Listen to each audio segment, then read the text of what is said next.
Good morning, everyone, netizens, Sabahans, Malaysians, and everybody online today. Thank you for joining us.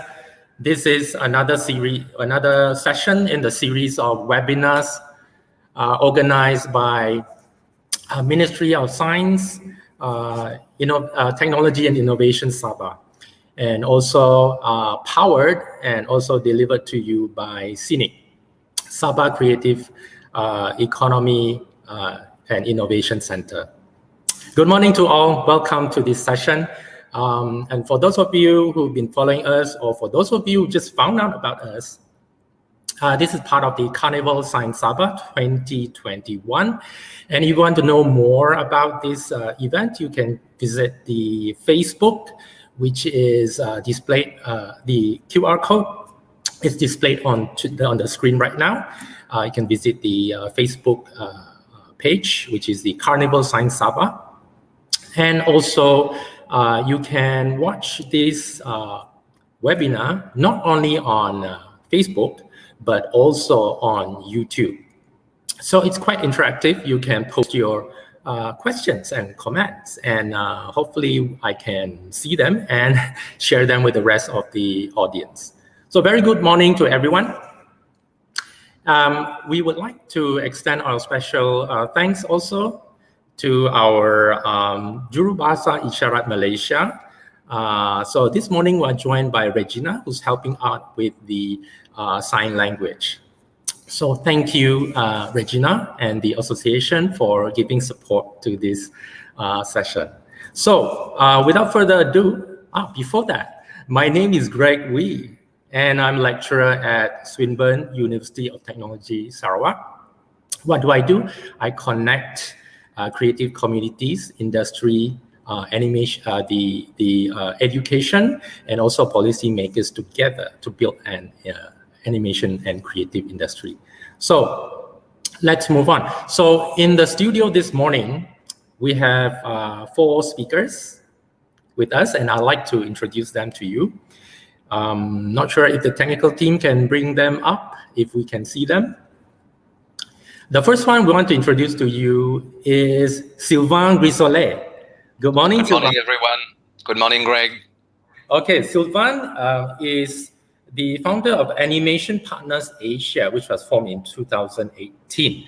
And it's a business development agency, specifically more on the creative and animation kind of business. So he connects people, he connects businesses together, and he helps build markets for the animation. And also he's a representative of Toon Boom Animation. So to me personally, he's Mr. Toon Boom. So anything you need about Toon Boom, he's the guy to look for. So he's got a lot of experience and stories to share because he knows the in and outs of the animation industry in Malaysia. And now he's based in Vietnam. So he has probably got something to share based on that as well. Next up, we have Josephine Luping. Josephine, yes, she's coming up with Aaron Cowan. Okay, both of them are representing Siung Films Productions based in KK. So what they do is they create local contents and they tell local stories. And they're doing a lot of TV and video content.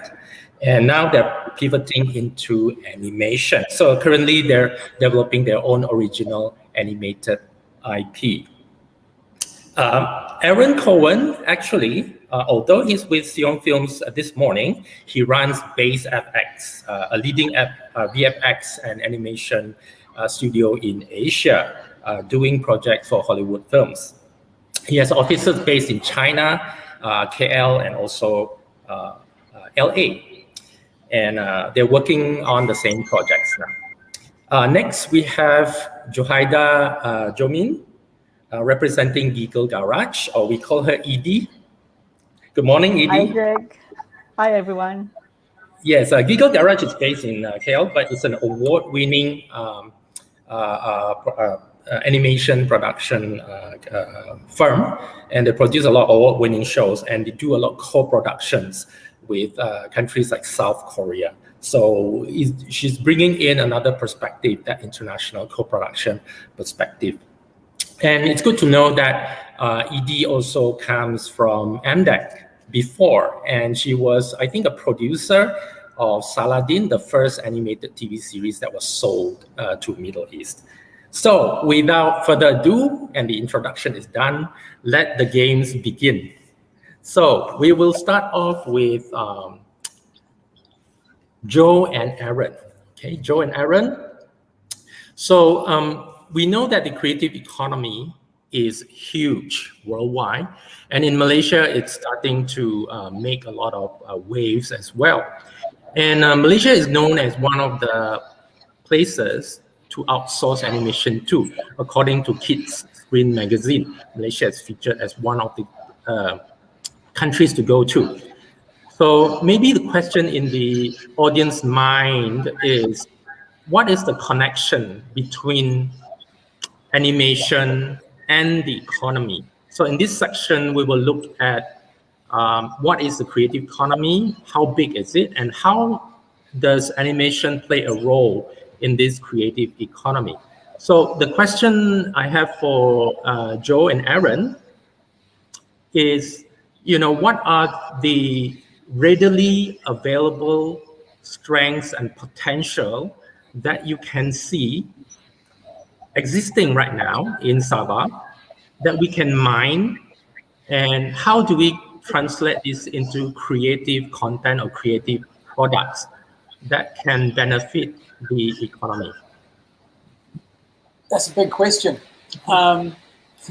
Thanks, Greg. Yeah, hi, I'm Aaron. In terms of strengths and potentials here in Sabah for animation, obviously the Malaysian government over the last 20 years, 15, 20 years, has found a lot of money into training resources and training Malaysian artists in the industry. They've funded schools, they're providing grants to animation companies. I think historically a lot of those grants have gone over to Peninsula Semenanjung. But I think increasingly grants are being given to companies here in Sabah, which is great news. There's also a lot of schools such as UMS, UCSF, SAC3, CRC, and so these tertiary institutions have developed a number of students that are versed in animation and digital content creation. So these are really an untapped potential source and one of the strengths in Sabah. Yeah, I mean, the schools must have pumped out thousands of students. Yeah, so that's one strength and potential we can tap into. Another one we can see in Sabah and Sarawak as well is that there's a plethora of stories that we can really tap into that the world will be finding, international community will find really unique. And especially as we see that diversity is something that we see is wanted in a lot of main media players. So this sort of content will be required and looked forward to by the mainstream media. Yeah. In addition, one of our strengths is actually the creation of CNIC itself, Sabah Creative Economy Innovation Center. So CNIC really is a creative hub that all of us creatives can work under. And it's something that was identified at a recent Institute of Development Studies workshop. So IDS identified a need for not just the creative industry, but also all innovative and small SME companies need a one-stop shop basically to work under so that we can network, we can collaborate, and we can cooperate with each other. And through that collaboration really will be our strength to go forward. How do we mine that potential and those strengths? As a production company, we're growing. Obviously, in fact, we've doubled in size over the pandemic, which is odd, but that's what we've done. So we need to utilize that supply of graduates. Those graduates need to have a basic understanding of filmmaking. They need to know about storytelling. They need to know film language, which is a bit short supply. So there's a lot of on-the-job training, professional development. Getting development funding is super helpful. With development, you can hire more artists. And then with work experience working for you, those artists get better. We're incredibly fortunate to have MDEC that's provided development funding and also networking opportunities. Another potential, how to mine potentials, another way is, as mentioned before, would be through Scenic. So we can collaborate under this umbrella to mine the potential strengths, the potential human capital that's already been developed. How will this benefit the economy? Well, obviously there's a product that's been developed, but when you've developed a product, then you can go and sell it, and then you can scale up, and then you can hire more artists, and those artists can get on-the-job training, and then you grow and grow and grow and grow and grow. And those artists aren't minimum wage artists. They're not minimum wage workers. They're not the most expensive artists in the world, but there is a significant Malaysian artists are cheaper than they are elsewhere in the world. So there's a bonus there. But, those artists pay taxes. They go out and they buy cars, houses, that sort of thing. That's how the economy grows. Mm-hmm. So if you look at, for example, the New Zealand film and animation industry, which I see a lot of similarities between Sabah/Sarawak with New Zealand. So that economy is now worth 3 billion ringgit a year and provides jobs to 4,000 companies. So that's a huge economic bonus through the animation/film industry. And so how Sabah and Sarawak can look at that model is we can see the similarities are that, one, we're both small and relatively out of the way, but as our strength in the size of us is that we know everybody in this community. We can collaborate with everybody. We help each other. We're also New Zealanders, as well as Sabah and Sarawakians, are really passionate about being in Sabah and Sarawak and growing this economy. So that's something that we can definitely look at. And we're both beautiful tourist destinations. So that's something further down the track that this industry will be helping the tourist economy in terms of providing places that people want to see once they've seen it in films. So in short, we really need to play to our strengths. Yes, we're small, but we know we have to collaborate. What we need is that our domestic market to support us. So New Zealand worked because the domestic market supported them. Now, we know from speaking to MBO's general manager, when we screened Monodon a few years back, we sold 1,000 seats in less than a week for one-day screening. And the general manager said to us, local content is actually more popular than the big blockbusters, and we make more money from the local content because the fact is Sabahans, Malaysians want to see Malaysian Sabahans on screen, and it's a known fact. Everywhere you go, people want to see themselves up on screen. So it makes the content actually easy to sell. So we're at a good start there. Yeah. That's how we think the economy can be helped. Thank you. That's very enlightening, especially sharing of how well New Zealand is doing. Of course, it's interesting to note that New Zealand also, the industry there picked up a lot with Lord of the Rings. So they had a tentpole project, and perhaps your company would be the tentpole coming into Sabah. And thank you for sharing that. New Zealand's economy creative economy was going strong before Lord of the Rings.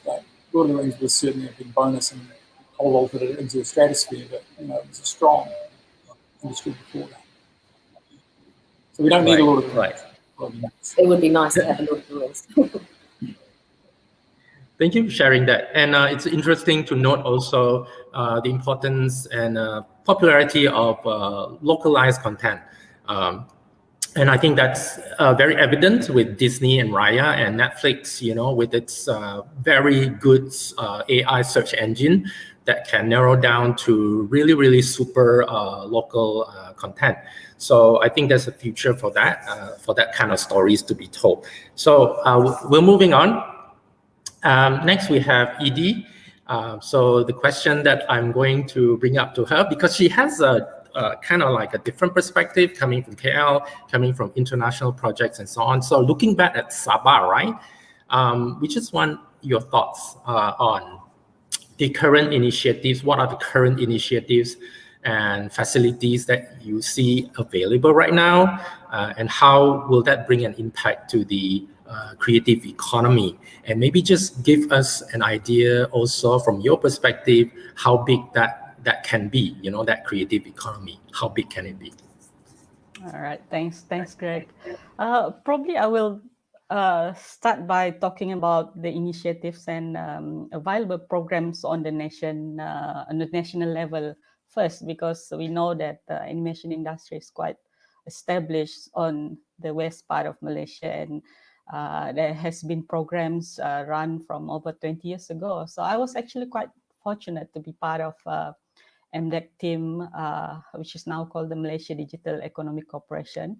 So we were tasked to set up the blueprint for Malaysian digital creative industry that we know now. So this is like in year 2000.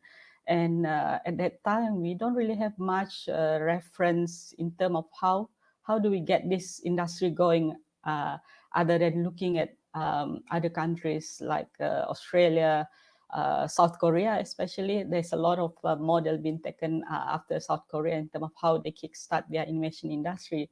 And for about 8 years with MDEC, we look at various programs, support system. These include industry development, infrastructure. We look at talent supply. How do we get the institution to work together with the industry? And of course, to build a sustainable industry, we have to have industry support like market access. How do you go and sell our product, training, as well as the funding system. So I think it's 20 years worth of progress, basically. So I think today the industry support system actually has evolved from day one in year 2000. It's never been consistent because our industry is ever evolving industry. We rely heavily on technology, we rely heavily on the demand and the market out there. So it has been evolving from 20 years ago to where we are today. And I'm happy to share that there is a number of program and initiative that is available for industry player for the entire country, basically. This including Sabah and Sarawak as well. And there are programs for startup, for emerging companies who need support in expanding, as well as established companies. So for example, there is this program called the DC3. This is the Digital Creative Content Creators. Previously, it's known as IPCC, and I was actually part of this mentoring program as well, where we actually work together with startup companies that have ideas and they need to basically produce their pilot and flesh out the idea to make it commercial. So this is available even up to today. And in fact, our very own All for One, Geoffrey and Tim actually benefited from this program as well. And they produced, I guess, I'm not sure if it's the first Sabah animated short film, but I think it's very promising. And congratulations to Geoffrey and Tim. And there is also a program for more established companies. There is this funding program called the Digital Content Grants. So for digital content grant, it's cater for those who are ready to commercialize their IP. They have broadcasters, partners on board, and they need probably about 30 to 40% to close their financing gap.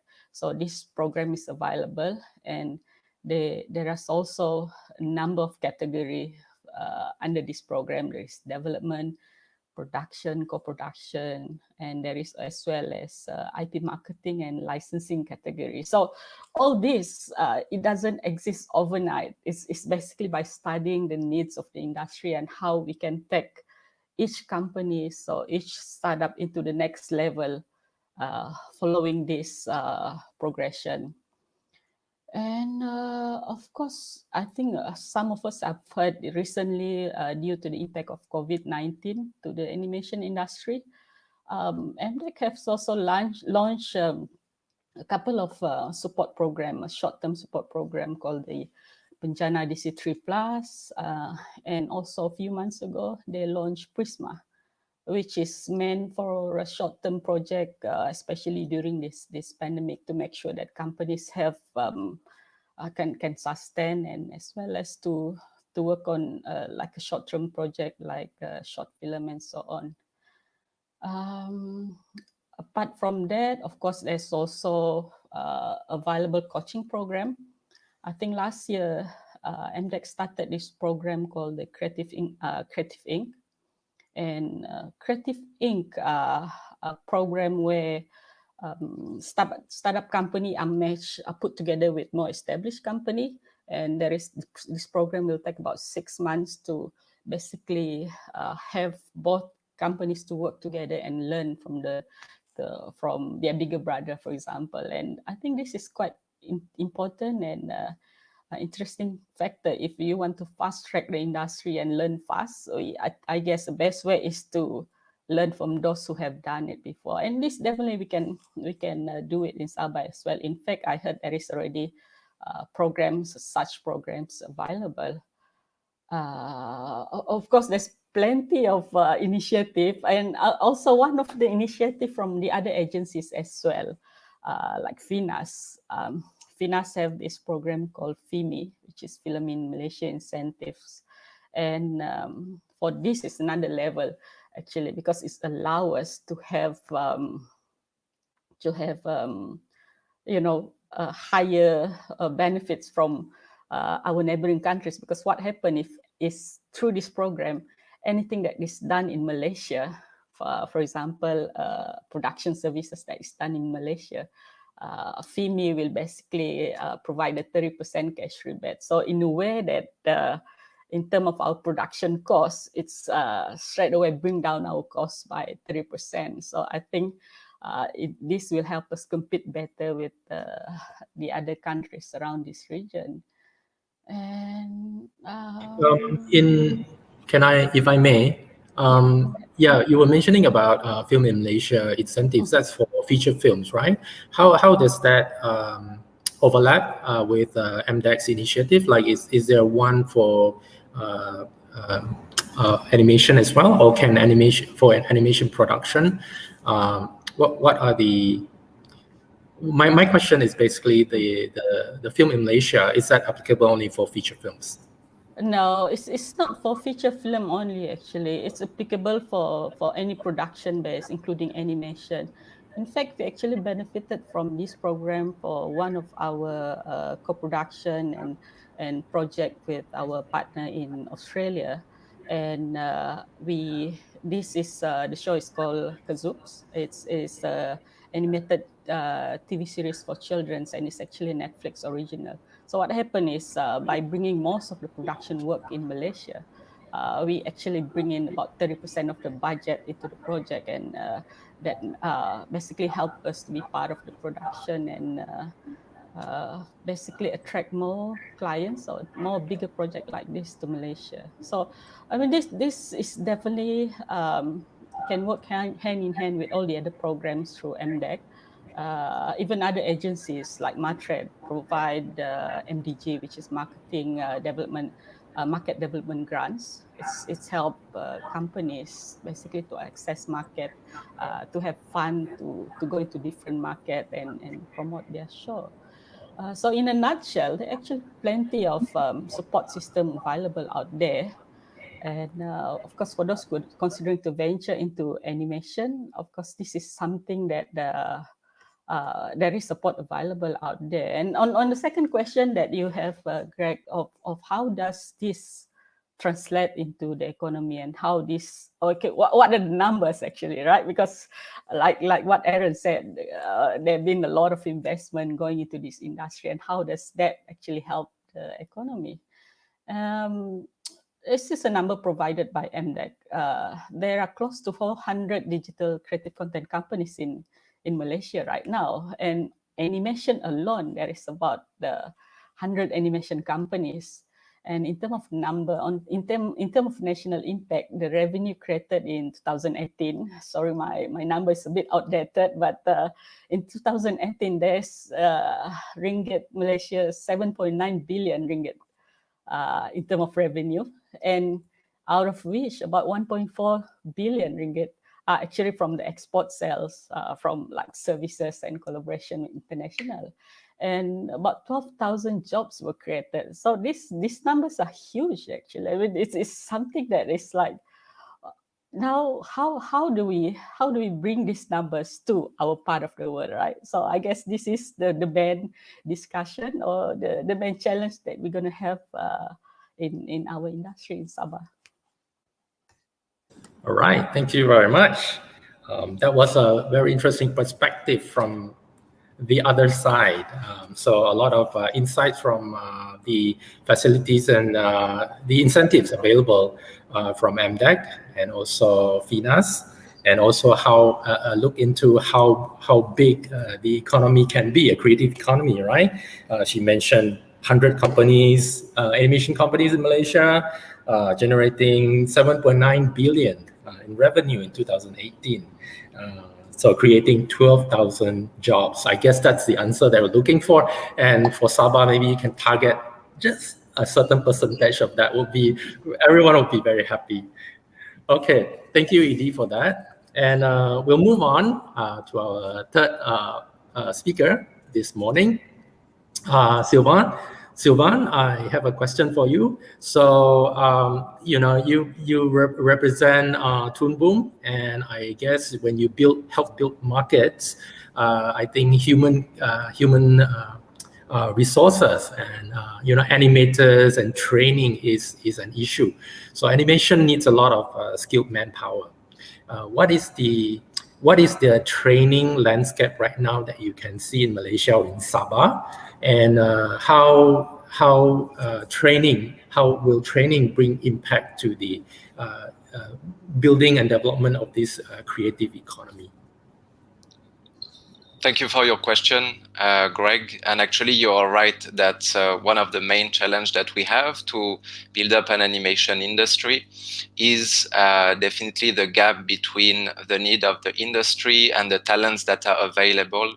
The industry always moves faster than the education side, and that creates a gap. So in Malaysia, in terms of education, we already have a well-developed higher education landscape. So here, higher education, I mean that there are a lot of universities and colleges in the country with creative and animation programs. For the company I represent, Toon Boom Animation, Malaysia, it's a major higher education market in Asia Pacific. It's the only country within the region that has two Toon Boom Center of Excellence. So Toon Boom Center of Excellence, it's a program that recognizes outstanding animation programs with Toon Boom tools in higher education institutions, basically. So Malaysia is the only country that has that. So even if we're looking at more developed animation markets, like Australia, New Zealand, or even the Philippines, they only have one. Malaysia has two already. So that's a good start, actually, at the higher education level. But this is not enough across the board, because animation is an industry that is very demanding in manpower. We have an average of about 50 employees per company, and up to over 1,000 employees in some of the biggest international studios, not in Malaysia, I believe, but if you go to the Philippines, to Metro Manila, for example, you've got studios that are over 1,000 employees, with several production pipelines that take maybe 10 shows every year, 10 series every year, and films. So that's huge. So again, that requires a lot of manpower. And Malaysia, we said, actually, Edie mentioned that Malaysia has now 12,000 people employed in the creative and animation industry, but there is definitely a shortage of talent at this point to meet the demand and grow the industry further. At this point, the industry, it especially needs talents for production. So that means animators, riggers who can produce animation. And this is both for international projects that are serviced in Malaysia. So here the example would be a project that is owned by a company in Paris, for example. So all the pre-production, the script, the storyboards are done in Paris, and then they will partner with a company in Malaysia to create the animation. So that's the first case. Then the second case is production of Malaysian IP projects that have already been greenlit for distribution. So Malaysia actually does already a lot of IP development, and there are projects, including, for example, projects from Giggle Garage that are already up for distribution, that are already distributed on channels, on platforms. And these need ends to be produced, right? Season 1 is maybe already distributed, but then what about season 2, season 3, and so on? So the companies need more hands to be able to produce that content, basically. This current shortage of talents, it has a negative impact on the economy. So I don't want to be alarmist or anything, but like the first point is that the shortage of talent has definitely a negative impact, not a positive impact on the economy, since it prevents companies to grow, take on new projects, develop new IPs, and so on. So that means revenue lost for Malaysian companies and Malaysia as a country, as projects are going elsewhere instead. If a company cannot find talents, they cannot grow, they have maybe to refuse a project, and so the client will find another company to do it. In some instances, we also have studios that will take on the project, but will have to hire talents outside of Malaysia because they can't find enough talents in Malaysia. And this is also not ideal, since there is this share of the revenue that is again going out of the country instead of Malaysian talents pockets, basically. So the point here is that having a bigger available pool of talents in Malaysia for the animation industry, it will, on the contrary, here have a positive impact of the Malaysian and the Sabahan economy as well.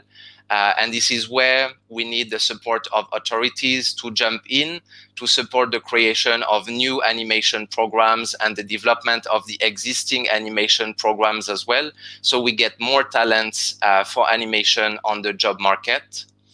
Animation, what's nice is that it ensures future-proof jobs, basically, and there are plenty of jobs available, as I mentioned, because again, there is too much demand, basically, and there are a lot of slots jobs that are not filled at the moment. The medium of animation also is shown to be very resilient in the complex era we live in. And by that, I mean the COVID-19 pandemic, since the pandemic has had actually little impact on animated productions compared to other media, such as live action or more traditional industries like manufacturing, for example. Animation companies, in general, they are busy. Artists, they have kept their jobs, and they continue to bring money home, basically, and that's great, actually. This is also for Sabah's economy specifically. The new animation talents will now be able to work for Sabahan companies, but also for other Malaysian and overseas companies without leaving Sabah, because that was specifically for Sabah. I know that was a problem, the fact that the talents would usually have to go to Peninsula Malaysia or elsewhere to find jobs in the industry. But now the game is changing, because animation, you have to know, is produced now fully digitally. There are very few now productions which use like traditional paper-based in their pipelines. Everything is produced on computer. So artists can basically work from anywhere, and they do not need to be in one place, as long as they have access, of course, to hardware. So that I mean computers, drawing tablets, software as well. And infrastructure, I'd say, like, of course, locations to be able to do production, but also high-speed internet connection, since, everything that is digital is usually quite heavy in terms of internet needs, basically.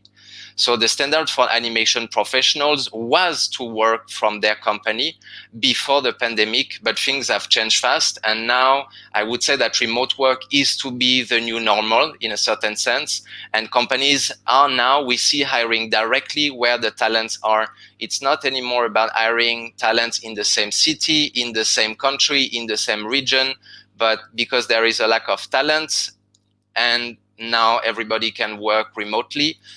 Companies go and hire the companies in Canada, come and hire in Malaysia, in Indonesia.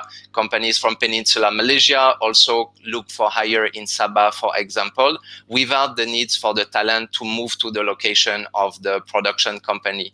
So that means if now Sabahan talents can actually enter the animation industry, work remotely from Sabah, that means revenues for Sabahan talents. But in Sabah, and revenues here in Malaysian ringgit if they work for Malaysian companies, but also in US dollar, in euros, if they work with international companies, and same for the local companies. And this is money coming on directly to Sabah and then spent by the companies, spent by the artists, the talents in Sabah, and of course that benefits positively the economy. So I think that's that's about what has to be said on my end in terms of talents and training and the landscape that is existing at the moment in Malaysia. Wow, thank you very much, Sylvain, for your perspective there. You are a really good salesman. Now what you've just done there is you have pushed up animation to be the most desired job on the list in the market right now. So all of us are happy about that. And what you say is very true. Animation is a future-proof job, like you said. It's resilient, it's COVID-proof. So I think COVID situation has put a lot of companies and businesses down in the economy, and you could see that for animation, it's a different case. It's surviving. So, and I like the idea of remote work.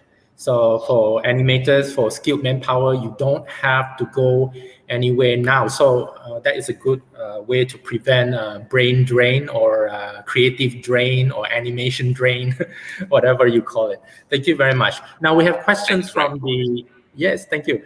We have questions from, I'm not sure where, FB or YouTube. We have questions from the audience.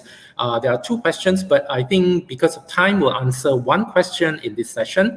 In the next category, the next session coming up, we'll answer another question, all right? Now, the first question comes from TM8. So what was the name of the first Sabahan short animated film? I'm not sure if this person is referring to The Legend of Ancient Borneo, or is there another short animated film that I don't know of? Anyone knows?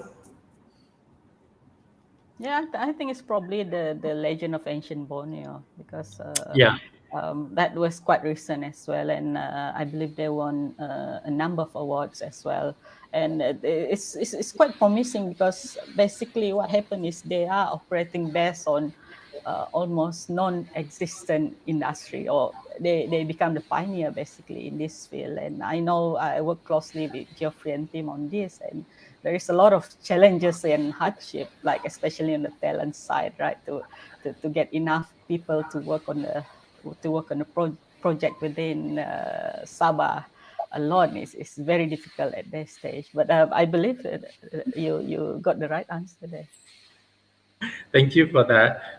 Yeah, I believe that film Legend of Ancient Borneo is by Geoffrey Sin, All for One Productions. I just spoke to him last night. He just submitted his pilot or his trailer or his development to MDEC a few days ago. So congratulations, Geoffrey. So we'll see more from him.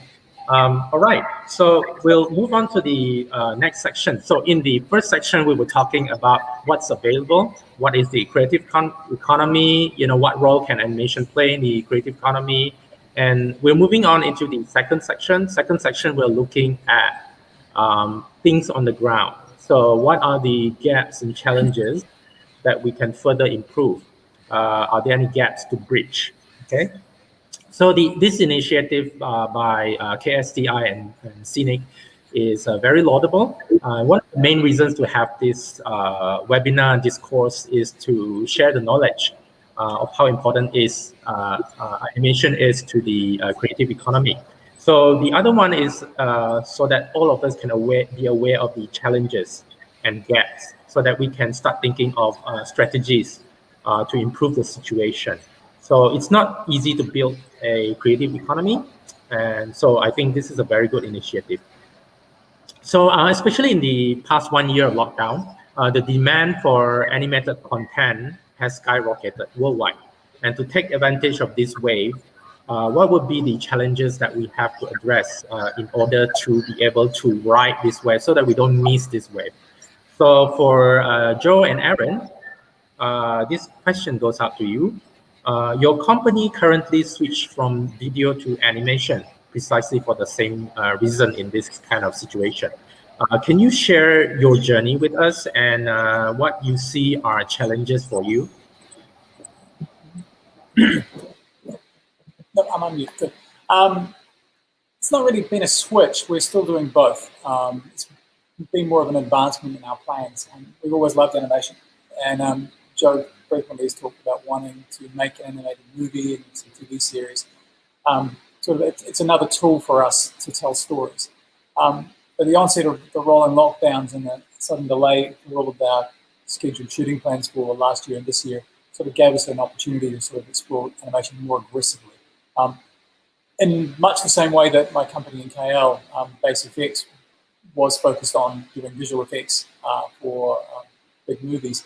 In the last sort of 18 months, we've pivoted more towards the animation side of the company. Obviously, we have Bush Dragon, which is a big project, and now we're doing more and more animation. As Sylvain said earlier, it is hard to find animators in Malaysia at the moment. They're being snapped up all over the place, so we're finding it a hard time. So part of our journey in terms of the animation and the challenges that we found was that, so we, as Aaron said, we have been working on projects, live action projects that actually incorporated animation within them. So for instance, we made a pilot program, or we're in the midst of making a pilot program for UNICEF and the Ministry of Education. It's an edutainment series. So it's module based, so it's based on the Malaysian curriculum, and we found we couldn't go out. We had to stop filming. So UNICEF needed the modules to be completed. So then we said, well, why don't we shoot the final module as an animated segment? And it was really from there we said, well, okay, if we're going to do that, we're going to need more animators. So then we brought in more animators.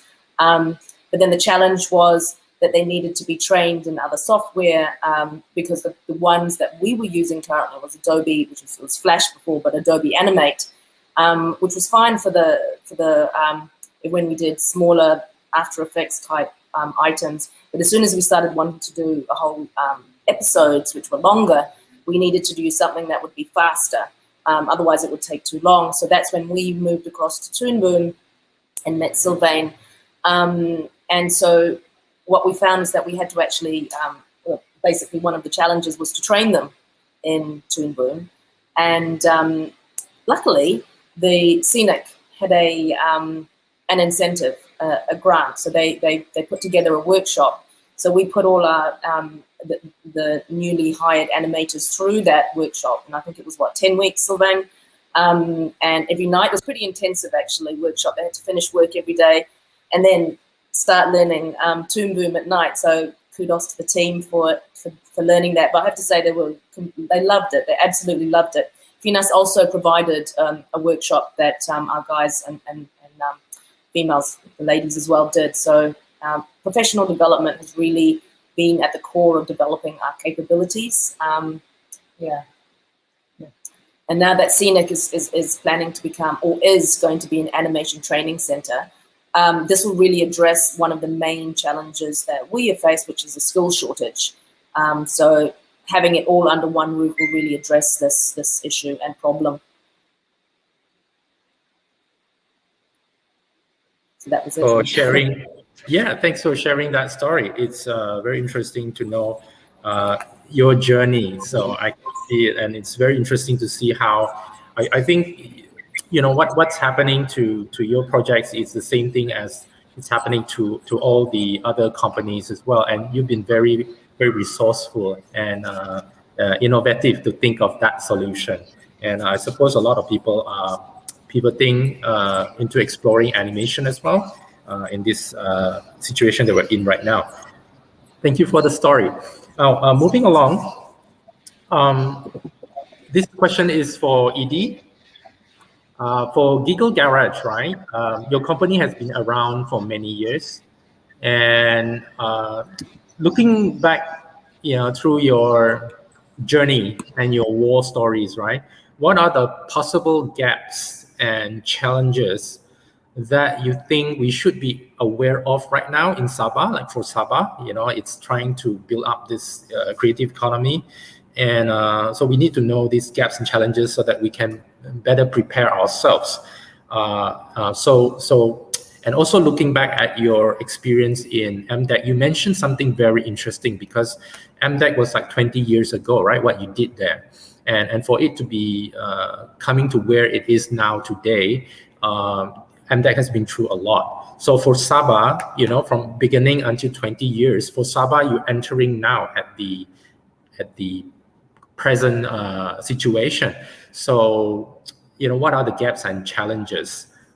We're no longer looking back at the situation that MDEC started with. That was a long time ago, 20 years ago. We're now here. So it's interesting to look at the gaps and challenges right now. So would like to have your perspective on that. All right. Yeah. Thank you, Greg. I think in terms of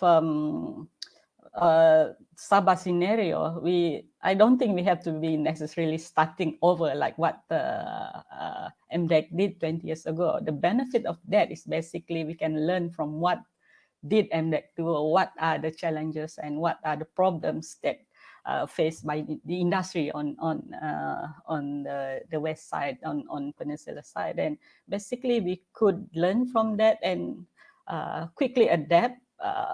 Quickly learn about the issues and the mistakes that exist during that time. So for the Sabah scenario, I think similarly to what happened in the Peninsula, we should first look at creating an ecosystem, creative ecosystem that will support the entire development as a whole.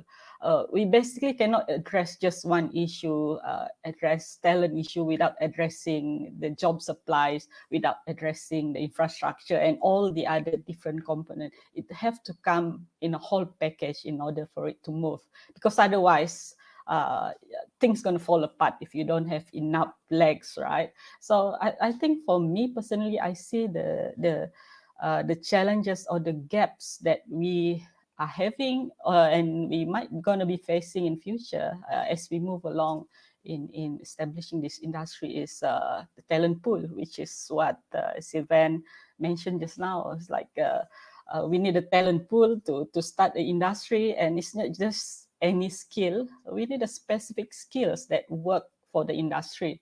So I think there is importance of having a proper funnel, a process of how do we develop our talent pool.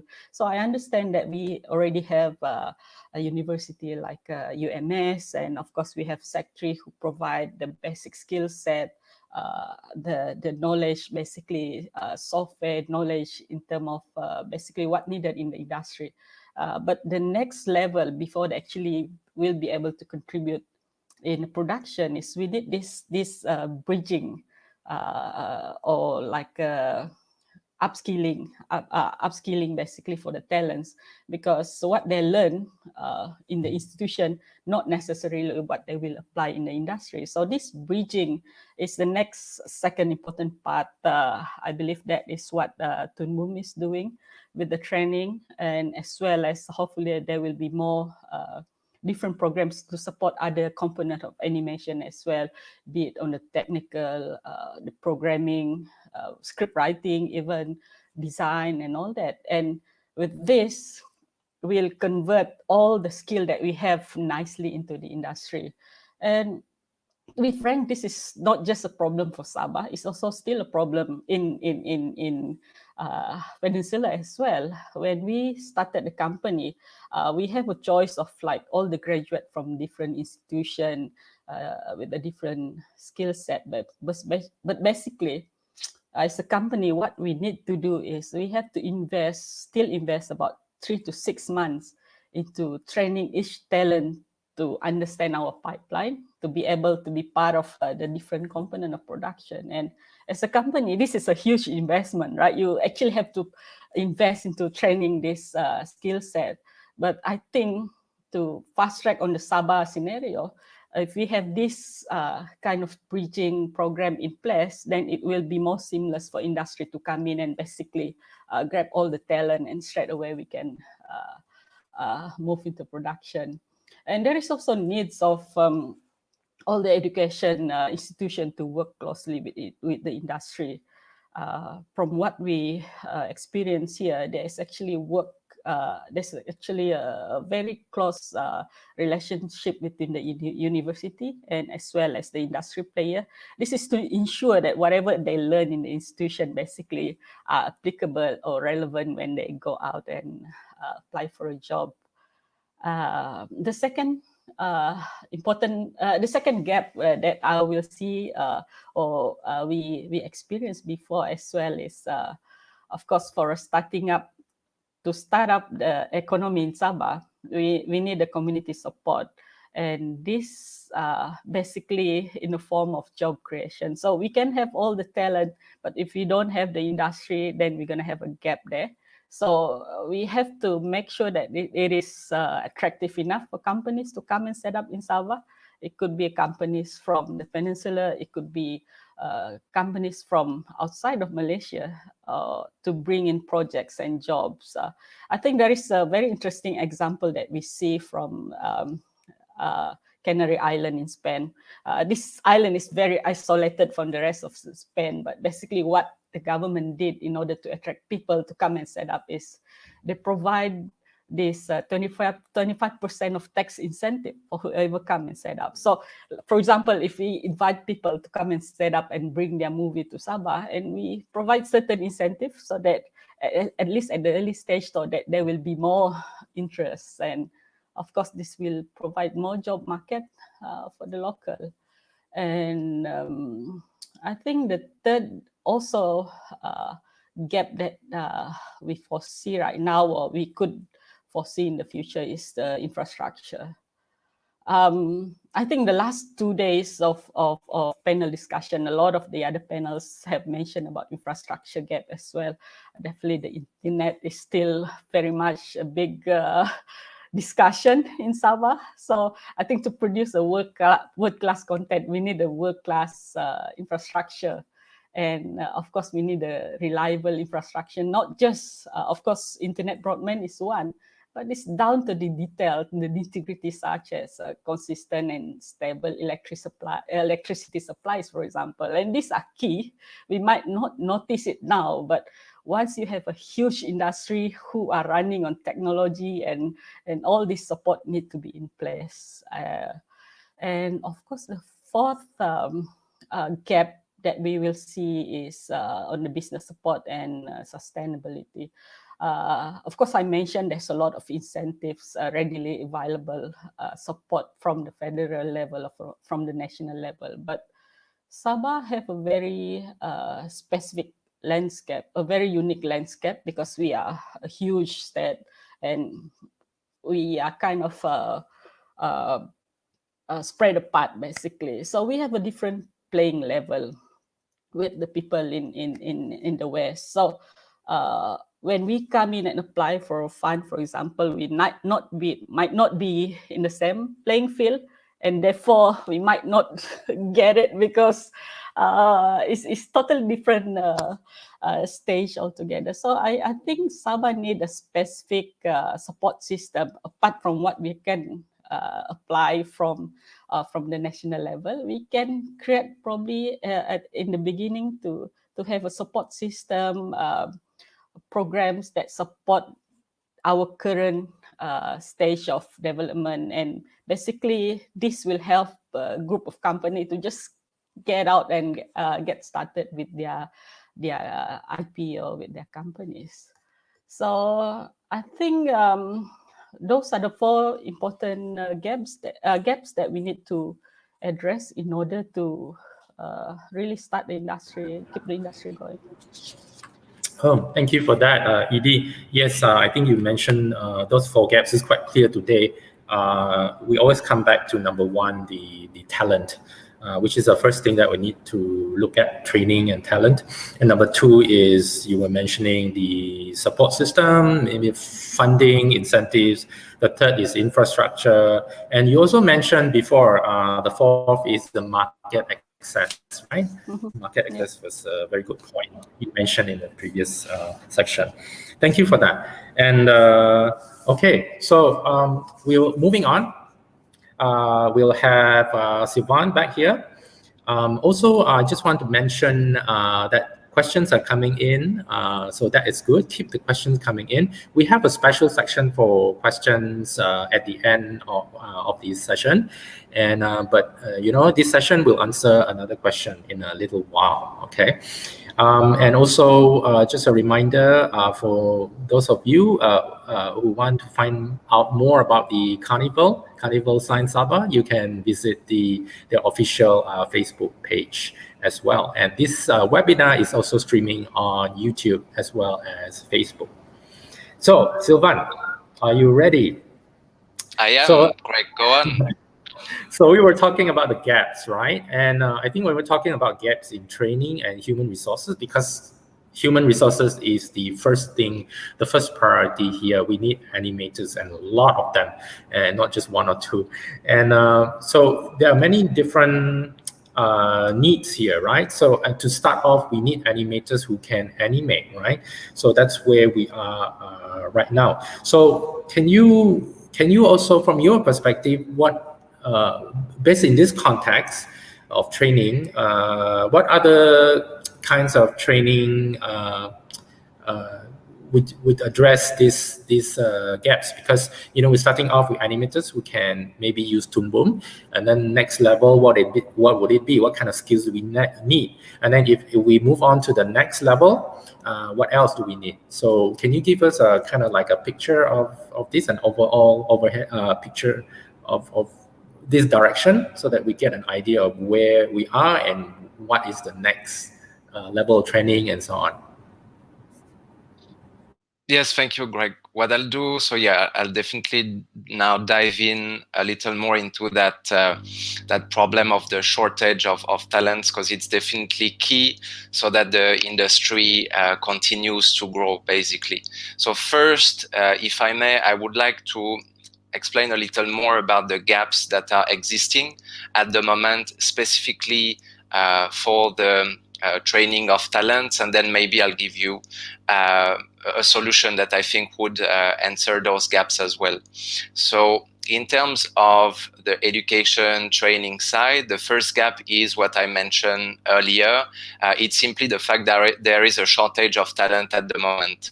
And this is first due to the fact that there is a gap between the moment the industry needs talents and the moment talents are delivered by higher education institutions. Right here, we have to remember that now the training in Malaysia for animation is especially focused on higher education institutions. But there is a gap between that and the needs of the industry, since students who are on diploma or bachelor programs, they need 2 to 4 years, 2 years for a diploma and about like 4 years for a bachelor to graduate and get on the job market. And this is a very long time considering how fast the industry demand for talent is growing now. It's too long.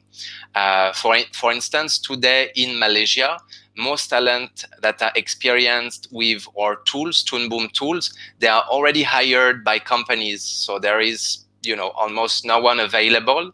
And the next wave of talents that we have trained through our partnerships with higher learning institutions, they will only start to arrive really on the job market this year, next year, 2022, the year after, 2023. So this is where the first gap is.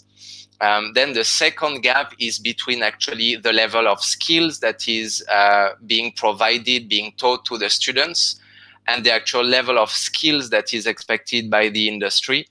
Usually the fresh graduates, they are not ready enough when they join the industry, basically. And this is something that Joemin has mentioned. Companies have to get their new hires through internal training for weeks, basically months sometimes. I think she mentioned 3 to 6 months before they are production ready. And that costs a lot of time and money to the companies. And of course, they would rather that to be done, by the school to a level where these fresh graduates, they would come into the company and they would be very quickly ready for production, basically.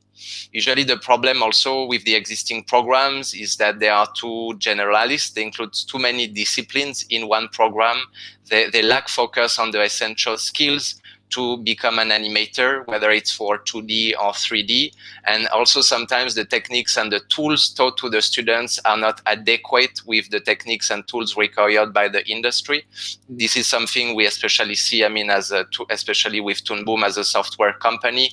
Now, on the 2D animation side of things and also pre-production, we've become an industry standard. But sometimes there are still a lot of schools that would be teaching other tools to the students. So when they graduate, they go to the production company that's using our tools. Then they don't know how to use the tools, basically. Of course, they have, basic animation skills, storyboarding skills, and so on, but they don't know the tools, and that's a problem because, again, the company have to train them with the tools, and it takes them time and money. And the third gap, I would say, is between the school world and the industry world. There is really a big, I think, disconnection between the individuals who are working in the industry and the individuals who are with the schools as well. And so that disconnection, it really prevents the schools from benefiting from the industry member inputs, knowledge to develop their program, to be better in line with what the industry expectations are, and for students to find also easily good internships and jobs. So those, I would say, are the three main gaps that we have. Again, difference between when the talents are available and the actual needs of the industry, then the level of skills that is being provided to the students versus the level of skills expected by the industry, and then a disconnection between individuals from the school world and the industry world. Now, to answer those gaps, what I believe could answer those gaps in terms of education and training, it's short-term professionalizing training, since this is not so much available in Malaysia for animation. So that would be short-term training, which is taught by professionals, designed in full collaboration with industry players. So that means the studios like Siung Films, like Giggle Garage, and also the tools providers such as Toon Boom and other. And this, I believe, kind of training can help bridge these gaps and have a positive impact on the industry, basically. So this kind of short-term professionalizing training, for me, the first benefit is that it addresses all profile of talents. So it can be the high school graduate who wants a quick path to work and doesn't want to go through higher education. It can be the diploma or bachelor graduate who wants to complete their training. Maybe they've graduated here in Sabah from UMS, but they don't feel that they are ready enough for the industry, or the industry doesn't feel they are ready enough. So here they can go into this short-term professionalizing training and better be ready now to enter the industry. And then we have also existing professionals who have maybe been through higher education some time ago, who've been working in the industry for some time, and now they want to upskill to new skills, to new techniques, to new tools, because things on that end are also moving fast. They want to keep up on top of their game, and then they can go through that type of training as well. So it's really open to any type of profile. And the bottom line here is really to have something that is taught by professionals, that is short as well, because we need the talents now. So the talents need to be quickly made available. And it needs to be in line again with the needs of the industry. So this is why Toon Boom, we've been working actually with CNIC now for over a year to develop these short-term training programs for animation in Sabah. It's really a spearhead project in Malaysia, since again, this is not something that's really widely available in Malaysia. So we're actually starting from Sabah. With a future authorized training center with Toon Boom. And here, so the objective, of course, for Sabah is to give the opportunity to the numerous young talents in Sabah to join the animation industry right now, basically. And this, again, through this short-term professionalizing training, which are fast, in line with industry expectations, and taught by experienced professionals. The thing here maybe, and last but not least, but that will be my last point, is that this short-term professionalizing training, they will not be competing with the higher learning institution education, basically. On the contrary, they will be complementary and necessary to grow the available pool of talent, since they will bridge that gap, those actually 3 gaps that are existing. But the best scenario, in my opinion, is to have both high-quality learning institutions, higher learning institutions, and the short-term professionalizing training together, not just one or the other. So that's why one of the answer is definitely the creation of short-term professionalizing courses, but then we also must continue to develop the existing animation programs in higher education institutions in Sabah, such as UMS, for example, that's already proposing an animation program, basically. So we need to review these programs so that they really get the best and most updated possible education to their students. Again, right skills, right techniques, right tools, and that they're also really in line with what the expectations of the industry are, because at the moment they might not completely be at 100%. Wow, that's a very structured answer you have there, and I think you covered everything. You've made it very clear with the first gap, second gap, and the third gap. And I think the solutions you propose will also give a very clear picture, not only to the higher learning institutions and people who provide training. They can actually take advantage of this knowledge from you.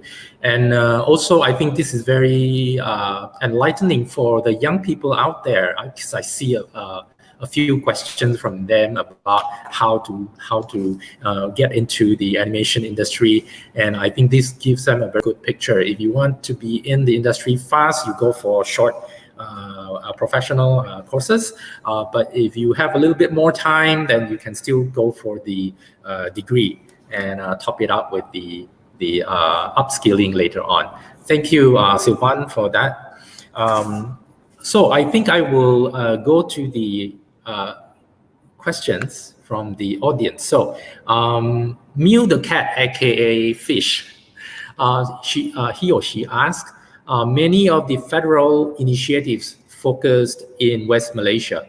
What state government and industries can do to catch up in talent development, production funding, example, tentpole projects for the creative industry in Sabah and Sarawak? So I think in essence, the question is, the initiatives are mostly focused in West Malaysia. So what else can the state government or the industry do in talent development, in production funding, etc.? Would anyone like to tackle this question?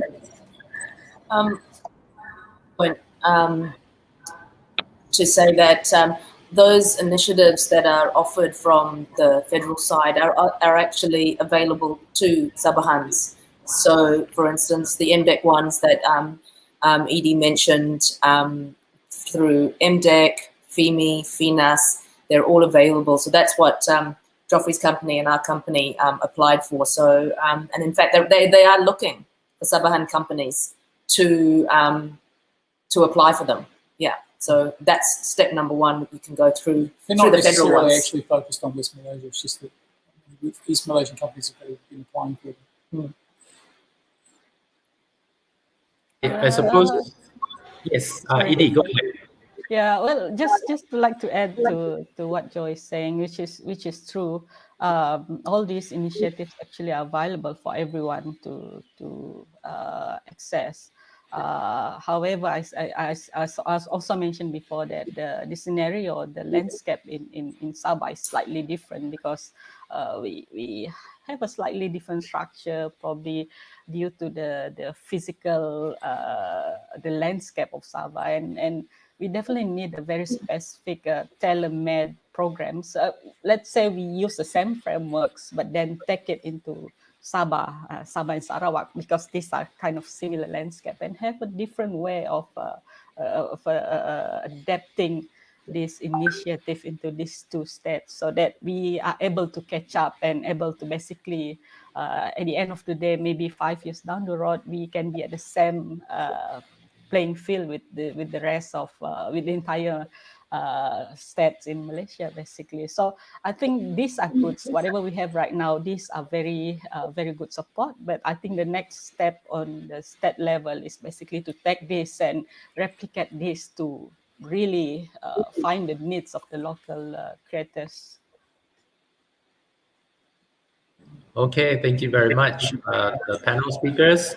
For the questions, they are still coming in, so please be patient. We'll get to you at the end of the session. So we're moving on now to the final section of this webinar, because we have been looking at what is the creative economy, the potential of it. We've been looking at what are the gaps and challenges, and now we're looking at the next steps. So the question is, where do we go from here? So,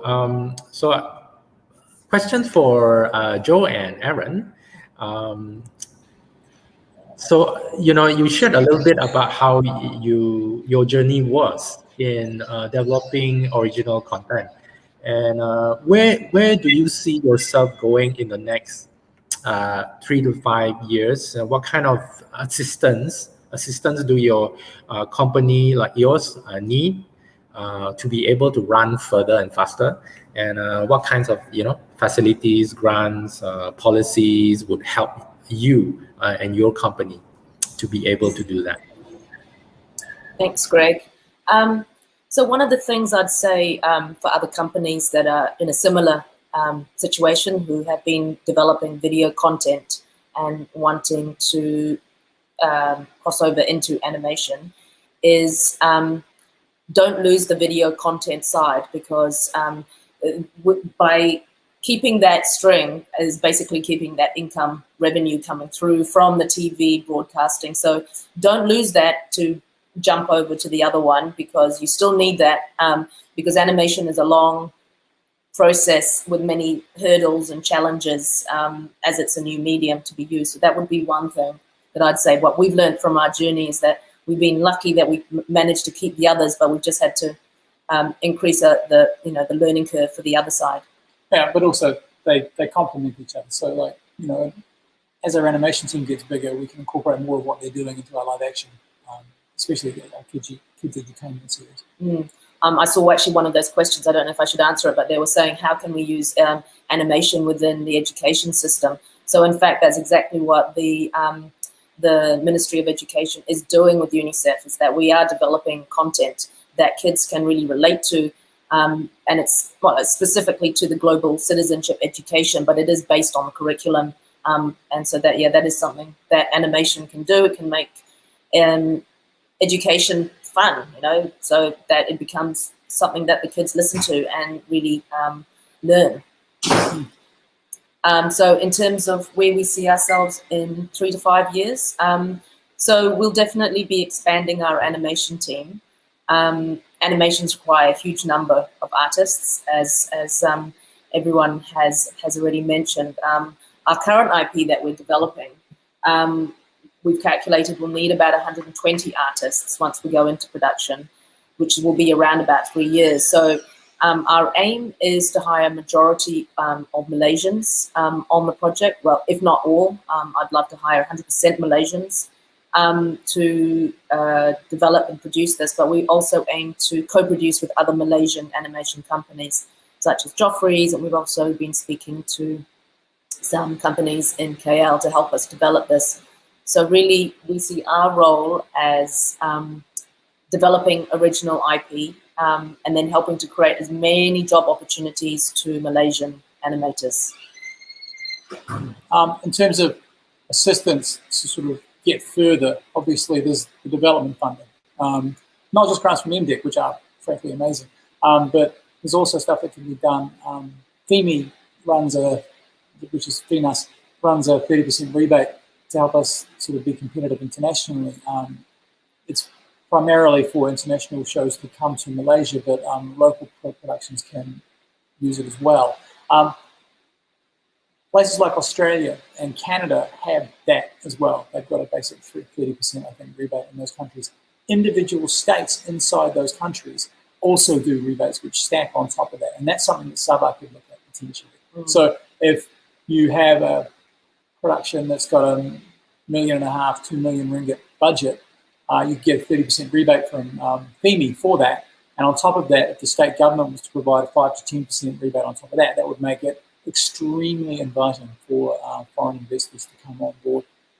Or even to do what the Philippines are doing. So they will provide, they will give you back something along the lines of 200,000 US if you make sure that you use a certain percentage of Filipino talent. So I think that's another way of ensuring that the actual Sabahan talent is utilized, because we say, well, we have to use a certain percentage of Sabahan talent in order to get this funding, and that makes it very attractive for a company to invest in Sabah.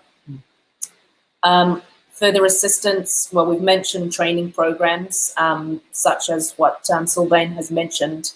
And I think what is really crucial of what will bring this animation industry and the creative industry in general in Sabah forward is to really get the resources through to CNEC. So I know I've mentioned this a few times, but, having CNEC as an agency that can be our umbrella, that we can all network under, a one-stop shop that we can work through, I think will really raise the game here. And obviously there's infrastructure, which it is already mentioned. Better internet. We've got fibre here in Sabah in some places, but not in all places. Obviously, we don't need such big sort of render farms these days as more and more cloud rendering happens. But getting sort of a fast internet, having regular power, or places that if the power shuts down, you can have a generator step in and pick up automatically. And once again, that will point to a CNEC solution. So, I mean, it would be great to have, yes, we have CNEC in KK, where everyone can come in and use the internet speed if you don't have it in your own personal house, but it would be wonderful to replicate that throughout the state, so that we have one in Keningau, we have one in Sandakan, pockets around Sabah that that even though people are working from home or working from their companies, they don't have to output all their resources into infrastructure. They could go to a hotspot and then upload all their material to international market waiting for their content. So that's really where we see the way forward would be through those steps: training, infrastructure, and development grants, or extending development grants. Thank you, Erin and Joe, for that. You mentioned something about having hubs. Yeah, I think Vivi from CNEC also mentioned something about working with E-Desa. So in Sabah, you have a lot of E-Desa setups all throughout the state. So maybe you have main hubs in the city. You can also have like sub hubs as well. So that's a very interesting idea.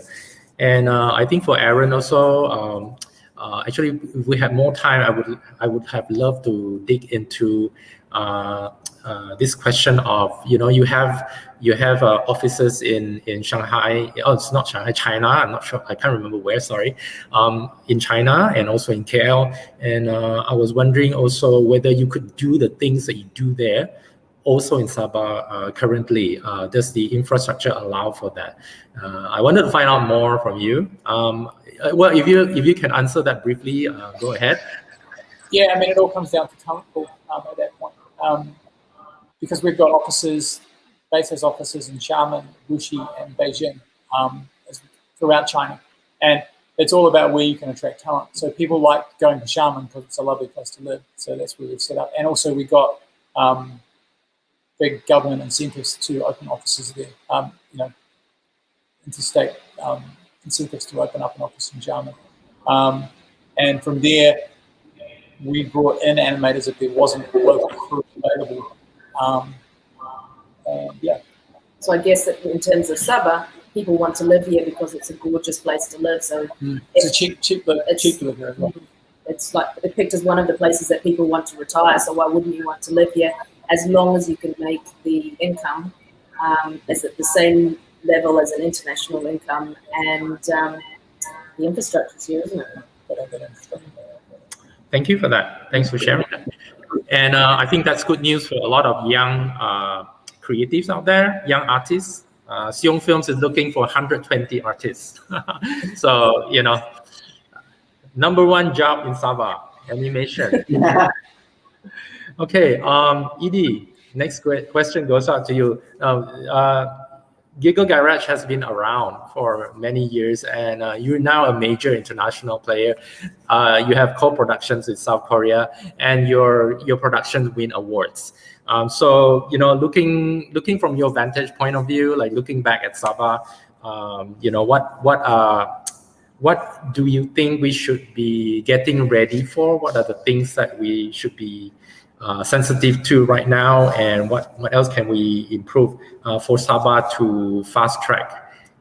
So I think you also mentioned before something about even stories about you know, like even the server, you know, what kind of server, right down to the very technical setup that you would need, right? So maybe you can share a little bit more. All right, thanks, Greg. Well, I guess the thing about the digital creative economy, it's a moving target. So basically, you can never figure it out because it keeps changing. The demand keeps changing, and again, it's heavily reliant on technology. So whatever hardware or software that you invested to this year might not be relevant 2 years from now. And as well, for example, what happened to all of us currently with the pandemic that has forced all of us to change our production pipeline. Overnight, we have to change our technology, our processes to be able to cater to remote working because of what happened to the world. And this changes not just the technical requirement, the technical processes, it changes project management process. It also changes our communication as well as even the studio culture. So right now, it's even for us, we've been around for 10 years, 11 years actually this year. And due to the pandemic, we are all now starting over. So we almost have to learn new things on a daily basis. So basically for the industry or even for startup, you always have to be ready to change or to adapt to a new environment, new situation.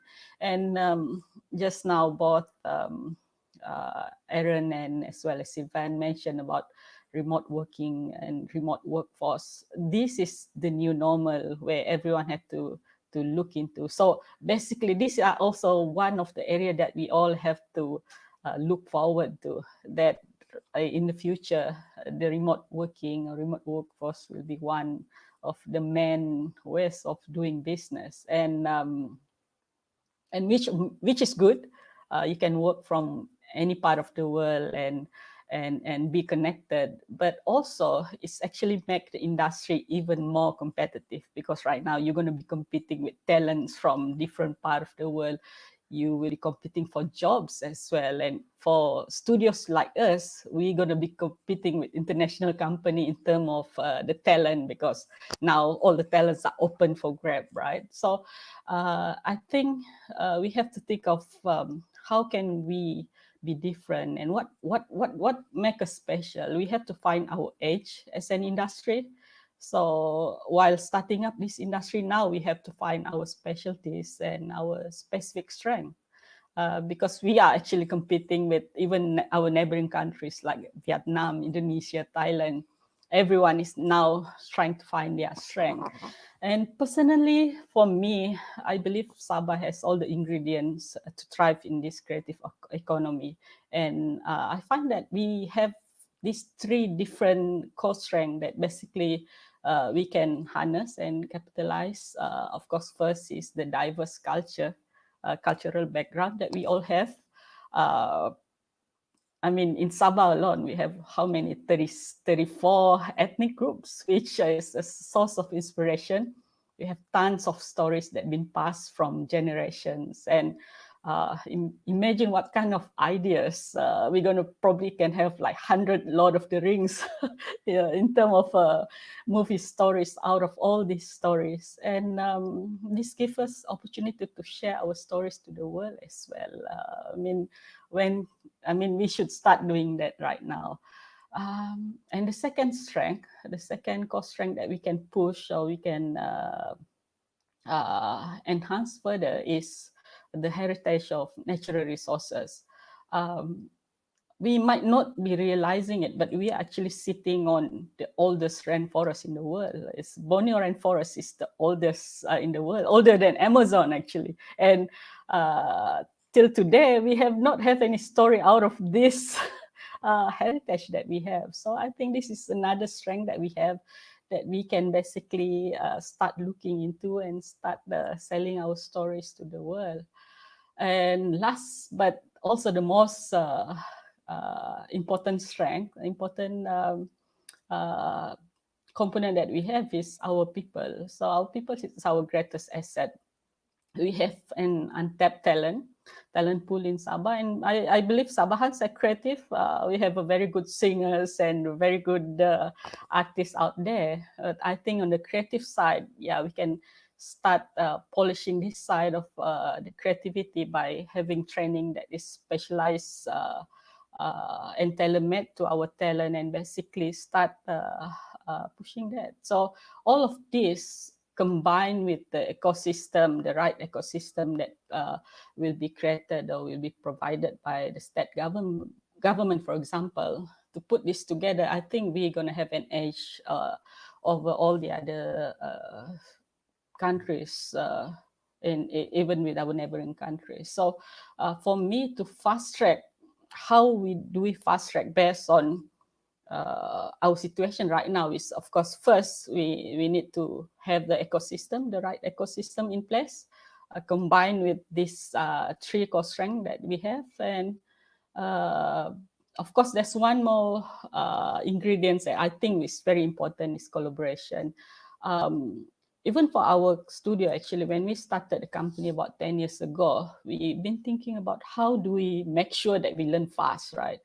We cannot spend years just doing trial and error. So first thing that we did actually is, for the first project that we did as a studio, we had a co-production with the South Korean companies.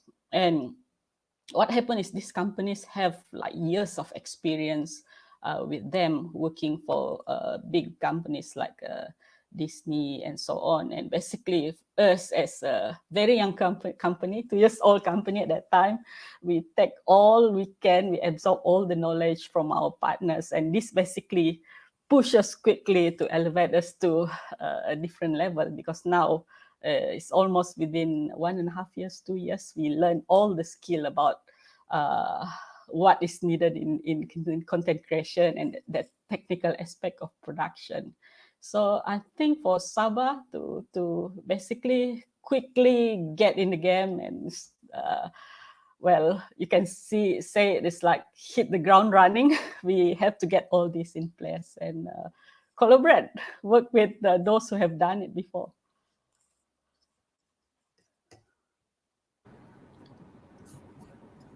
Okay, thank you for that. So yeah, you mentioned about the ecosystem and collaboration. Co-production is very important, and we mustn't forget about that. Yeah, so in our situation here, we need to fast track. So let's move on to Sylvain. Sylvain, in terms of training, of course, the most immediate demand would be skilled animators. But then later on, when we need to scale up and move up the chain, from outsourcing, doing service work to creating original IP, what would be the strategies, structures, or policies that need to be in place for this kind of training to happen in the next 3 to 5 years? Also, I think you shared a bit of idea about this. Also, I need your perspective on maybe comparing what you see in Vietnam and also what maybe in Philippines or other countries. where are they in now, what stage, and compared to Sabah?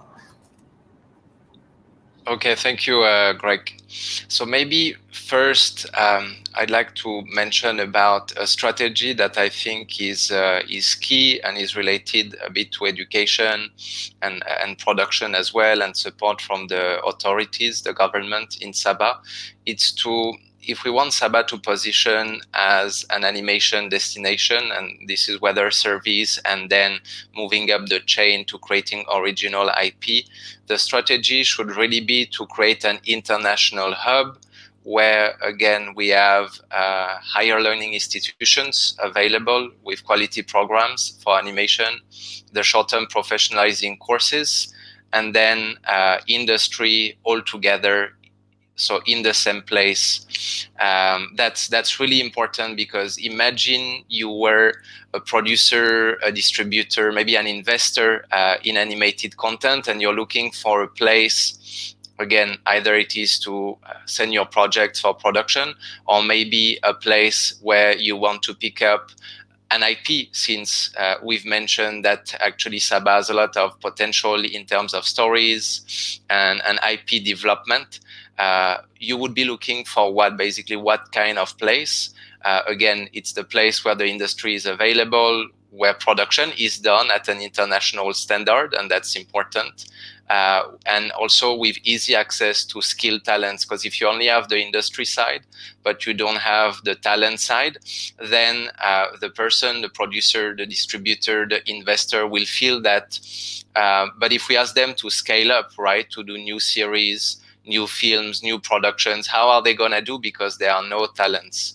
So I think it's key to create that kind of hub. And then from that hub, we can leverage that to go and move up the chain to IP development as well.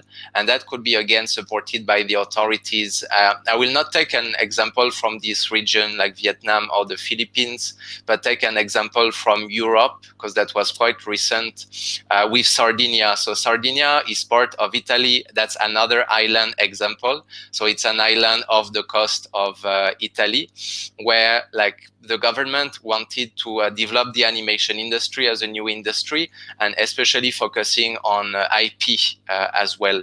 So what they did, they created that kind of hub, that kind of infrastructure, and for that, Toon Boom supported them as well, where now they have a training center that has the target of training 500 people every year for, I believe that's a 3 to 6 months program to get them right away into the industry. And then they have also, of course, some studios in Sardinia, other studios in the mainland Italy. So same kind of environment, I mean, very similar to what Sabah is now. And then the government, to push into IP development, has actually supported IP by creating their own projects, basically. So here, the government has created 2 projects. The first project was a series, an animated series to promote tourism in Sardinia. So that was investment from the government that allowed the people who went through this short-term training to get on work right away. And then there was another project for the same, which was about from the Ministry of Health, which was about a series, an animated series about autism as well.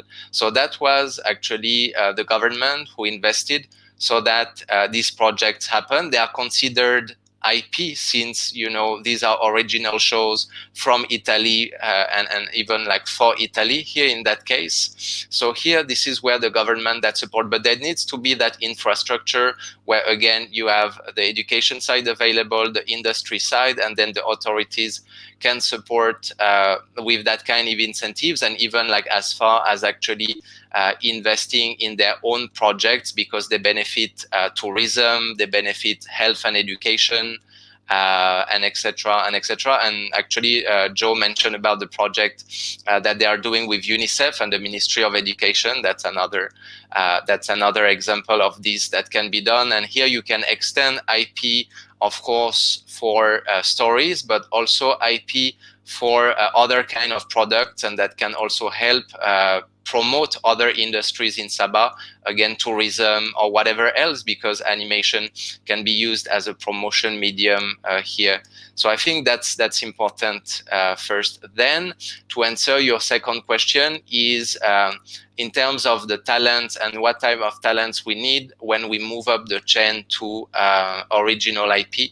So here I would say we'll still need, of course, the animation talents, because again, we need people to take care of the production part. We need people to be able to create the animation, and that's always valid.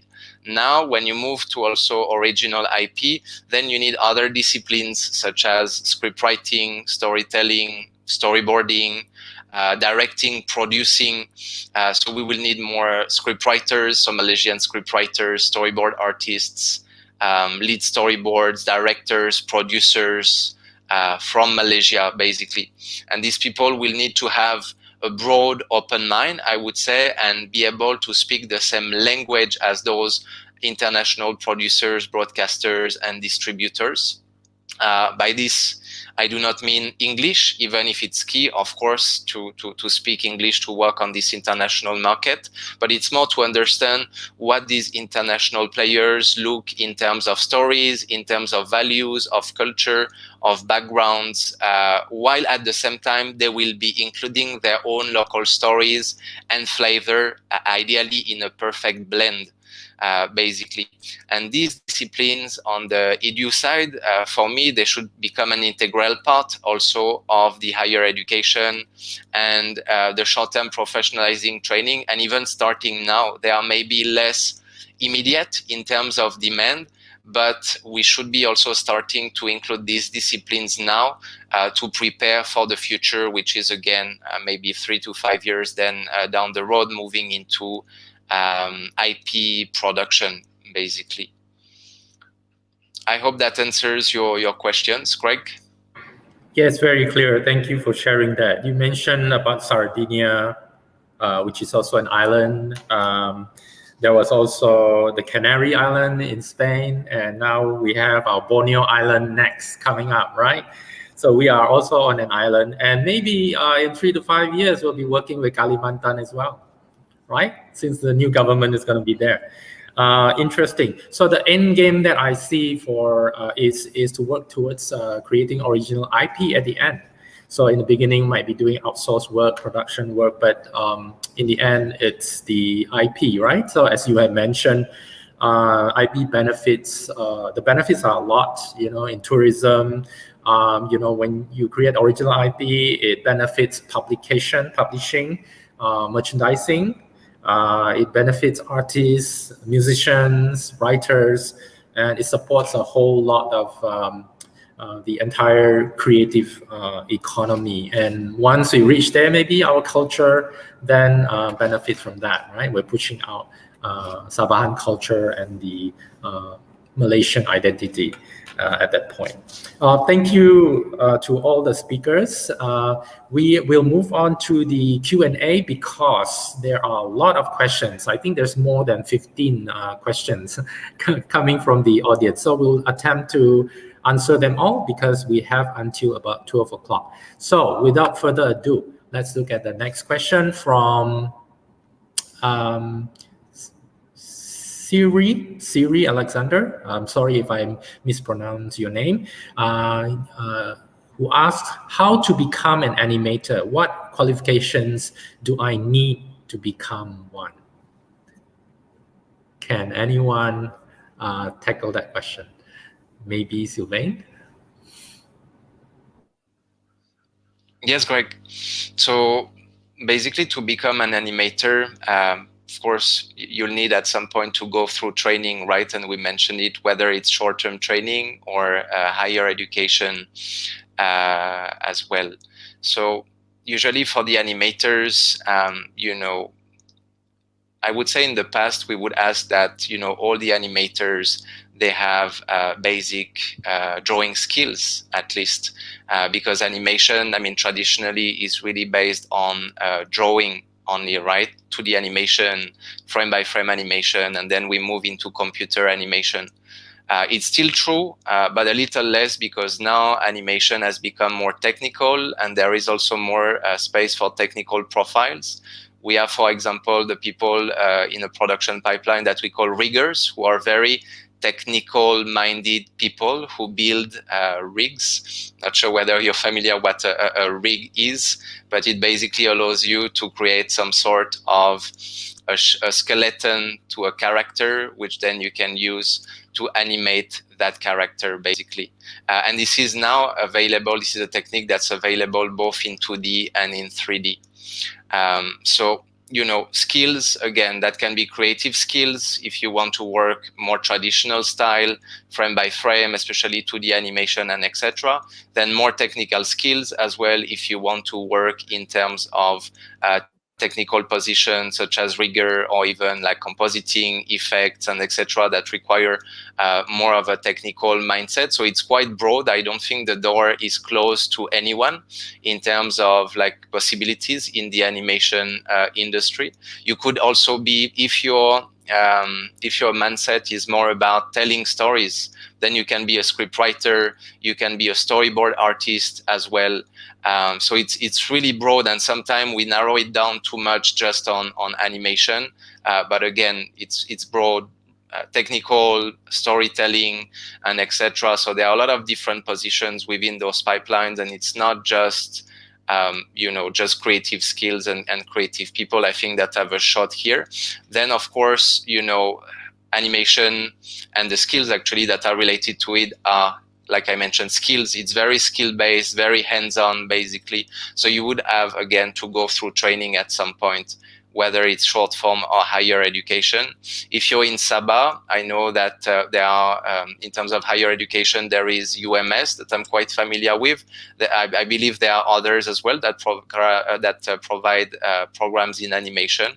In terms of short-term training, so it's going to come up in the next couple of months, when Scenic will have their own short-term courses for animation as well. So I've seen also some comments about the fact that now, you know, a lot of the students or the young talents, they give up on their way to, you know, getting into the animation industry, or maybe they go through training, and when they finish the training part, then, you know, they feel stuck because like they don't find a job. This is again due to those gaps that we've mentioned earlier, where, you know, there is training available at the moment, but it's not always up to the level that the industry is expecting. So then it's hard for the industry to hire the students for jobs and internships. But we are working at the moment with Scenic, with the higher education institutions as well, to bridge that gap on our end, basically, to get higher quality education that will get you, you know, young talents that want to get into the animation industry a better shot at getting into the industry, and remove those frustrations that maybe, you know, you might experience now as well. And it's not just, you know, specifically just animation, you know, just walking people across a frame or whatever that's needed. Also need riggers. You know, we need people to build the models. We need people to take those models and rig them so that they can be moved. It's not, generally, it's not one person doing all that job. You have one person modeling the characters, one person surfacing the characters, one person, you know, doing the shaders. So we need people with specific skills as well. So, I mean, obviously a lot of that comes once you have started education, or once you sort of work as an intern for a while, you decide where in the industry you want to work. But, you know, we do need some level of specialization as well. Okay, thank you. Yes, carry on. Yeah, just shortly to add into that, I mean, how do you become an animator? I don't think, of course, you'll be. It will be good if you have some educational background, but there's a lot of cases that the animators or production personnel doesn't really go necessarily like a proper education in this line. We have cases where our team members come from different background. They self-learn, they enroll into online training, specialization. There is a lot of example like animation mentor, and there is also online short training for technical specialization. So at the end of the day, it's basically the skill that you bring into the ecosystem, you bring into the production. So you can at any stage of your life, or even if you didn't start off doing an animation, you still can basically catch on and have a very specific skill that can be used for production. Yeah, I mean, when we look at CVs that people send in, I very rarely look and see what the qualifications are from what school they've gone to. You look at the real. Yeah, you look You at can see what they can the do. portfolio. What the portfolio Can they is. draw? Can they? Yeah. True. Thank you for that. And I remember Rob from R&D Studios telling me about his studio. Like, it's made up of people who were architects before, lawyers before. It's just that because they have the passion and they upskilled, and then they went into animation. And of course, animation is not just animation. There's looking for artists, illustrators, background character designers, and also writers, right? So let's move on to the next question from LJD. This is a question from YouTube. I love drawing anime, but I've never tried drawing using tablet or the computer. Will it be much easier if I draw using tablet?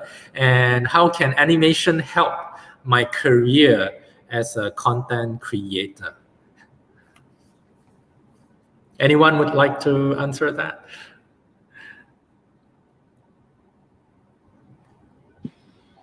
Yes, well, definitely if you can get a tablet, that will definitely help your journey as an animator. It will revolutionize your life, and everything will be much faster, and speed is everything. I think much of those tablets that we just low-end tablets could be around about 300 to 500, just a starting point. So definitely a good investment in yourself. I mean, not to say that there's not work out there for sort of traditional hand-drawn animation, but there's not as much work out. And even if you're doing background environments, you still draw with a tablet directly onto your computer anyway. So. Okay, let's keep this brief. Next question, I think, has been answered before from Facebook by Sai Blossom, who's interested to become animator but not doing degree due to the age. So asking if training and courses can qualify a person to fit in job animation industry. So this very quickly I can answer that. Yes, the answer is yes. No matter where you're coming from, if you can always upskill yourself with courses. I think that has been mentioned by our panel speakers already. And next one, let's have a look. Question 6 from Facebook, Jane Jawa. So please suggest animation material created for homeschooling or PDPR so that it eases the teacher's pressure to physically appear on TV. Also, that's basically a suggestion. Yes, animation is very useful for producing teaching materials that will help ease the teacher. So for anyone who want to grab that opportunity to create this kind of content, that will really help. Question number 7 from YouTube by Zeno Gabing.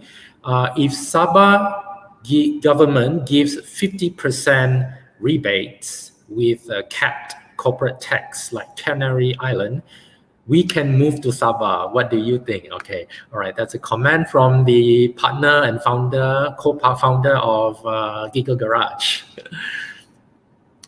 Next, from Facebook, Sharon. Hi, may I know, is there any Sabah-owned animation gallery that enables people to visit and get more insights about Sabah talents in animation? Because in KL, there is Malaysia Cartoon and Comic House, which is also one of the tourist attraction before pandemic. I don't know. Anyone knows if there's such a place? Don't think so. No, there isn't. Yes, so we don't know. So maybe someone can lead the initiative and form one. Next question. Okay, wait. Okay, Jacob Jim from Tegas. To add on from personal experience, many talents give up their dreams at the school stage as there is a stigma that drawing or creative skills are looked down upon. Okay, so that's a comment. Question 10 from YouTube, Shinigami Black White. Is there any short-term learning towards the making animation, and is the short-term learning making animation is acceptable, or is it taking many years to master the skill? I think we've answered this question, right? Short-term training is available according to Sylvain. He talked a lot about that, and it is acceptable. Question from you. Sorry, Greg, even more than acceptable. I mean, the goal is to get the people who will go through the training, especially with Scenic. The goal here is to make them ready for production. So of course, it's to bring them, I wouldn't say acceptable, it's to bring them to international standard. That's the goal, so that then, again, studios like Siung Film and then others can hire them and get them onto their international productions, because they need that level of quality. So it doesn't take many years to master the skill. Of course, there are people who take more time than others, and it depends on your background as well. But the goal with the short-term courses will be to be fairly intensive, so that, again, in a couple of weeks, months, maximum a year, depending on your background, you can get out and start work basically at a proper level, at an international level with those companies. Okay, thank you, Sylvain. All right, let me get back to the questions. Now, we're, of course, running short of time. We have 9 more minutes, so we're speeding through. So some of these are comments, which I will also read out. Next one is from Vernon through YouTube. Big, hairy, audacious goal. Hi, Vernon. He was suggesting that maybe we also need to nurture a Sabahan version of J.K. Rowling, who will have the clout to insist production on a blockbuster story in her home state. So I think this one is a comment, a suggestion. Of course, I think animation is also linked to publishing, right? So I think we need a lot of writers involved as well. Let me go on to the next one. Looking for a good question. Lurismo Jamie asked from Facebook, how can you attract school students to go into the animation industry, especially in Sabah? Okay, this is interesting. How do you actually attract students? I think there was somebody else asking that animation or the arts it's not seen as a good option for a career. So maybe any one of you would like to address this? Maybe, yeah, I can start. Well, basically, this is all boils down to awareness at the school level, and I believe there's already a number of syllabus within school students. You can pick certain subject that is more on the creative, maybe it's more of software like learning Photoshop, for example, or there is some short courses that was also organized by MDEC and also the state government few years back. It's called the digital storytelling. So this kind of early exposure to encourage the interest in this field actually is really important. So apart from addressing the talent issue at the higher institution of higher learning, I think we should also look into the early starting of basically encouraging kids, even in primary school, to not so much to learn about the technical part of animation, but maybe on the storytelling portion, to make it become part of our culture, to be interested in telling our stories and telling our heritage. So this could move into like secondary school, where we can have more specialized exposure in terms of technique of animation. If you love drawing, probably you will have an option to go into elective of drawing subject and learn the basic about 2D animation, for example. and there is also option to go more technical on the 3D animation. So I think this, at the end of the day, should be part of the ecosystem where we bring in the education system in the entire ecosystem as well. And it's a long process. It's going to be a long process, but I believe at least 10 years from now, we're going to have a very good quality of animation talent in the States. And if I can add also, there are film festivals in Sabah that have student categories. So there's the Sabah Screen Fest, SSF, and then there's also the KKIFF. So KKIFF is actually teaming up with FINAS later on in September and October, and we'll be running, basically wanting to produce 4 films and be wanting to bring in talent and training them through different mentor programs. So that's a 1-month program. It's not full time, but it'll allow them to learn about storytelling skills, practical things such as lighting, cameras, sound, set sound. So some of the other parts of filmmaking. So that will be coming up also. Wonderful, wonderful. Next question from Facebook by from Muhammad Nasri Hashim. Any opinion of the panel speakers regarding animation combined with augmented reality?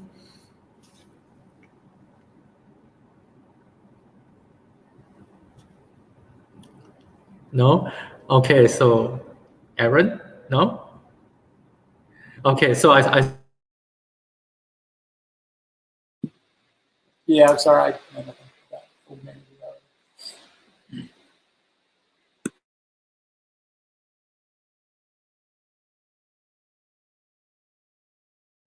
Oh, sorry, I was forgot to unmute. So, Aaron, were you about to say something or not? No? Okay, so I was saying that most of our panel speakers are from the animation industry and VFX, so I think they've got no opinion on this. Augmented reality, yes, of course, you can actually combine. 2D animation can actually be combined with augmented reality, so I suppose that's an entire discipline to be explored. And lastly, there's a comment. Most Sabahans give up their dreams to be animators. Most of their friends give up the dreams even after graduating from college, not because of the stigma, it's just the gap is very real. So finding a job in creative industry, especially in animation, is a struggle for most of us. So I just want to say, well, we hope that this situation will change, and that's what we'll be talking about today, all the gaps and challenges. And now that we are aware of what the gaps are, so it's now up to us to work towards that. So I think with that, we would like to thank all our panel speakers for so graciously being so graciously with your time and giving so much information, sharing so much knowledge. I hope all the audience have got a lot of new knowledge and awareness from this webinar. Special thanks to the organizers, CINIC and KSDI for organizing this wonderful, wonderful seminar. And special thanks to the Jurubahasa Isyarat Malaysia for coming in and helping us. And thank you to the wonderful team behind the scenes, the tech team, Mazri, Regina, I'm going through the names, Sila, Nina, and the rest of you. Thank you all for joining in the session today. We hope you got a lot out of it. And we hope to have more of these kind of sessions in the near future to come. Thank you, Aaron and Joe. Thank you, Sylvain. Thank you, Edie. Thank you all. Bye-bye. Thank you. Bye. Wow.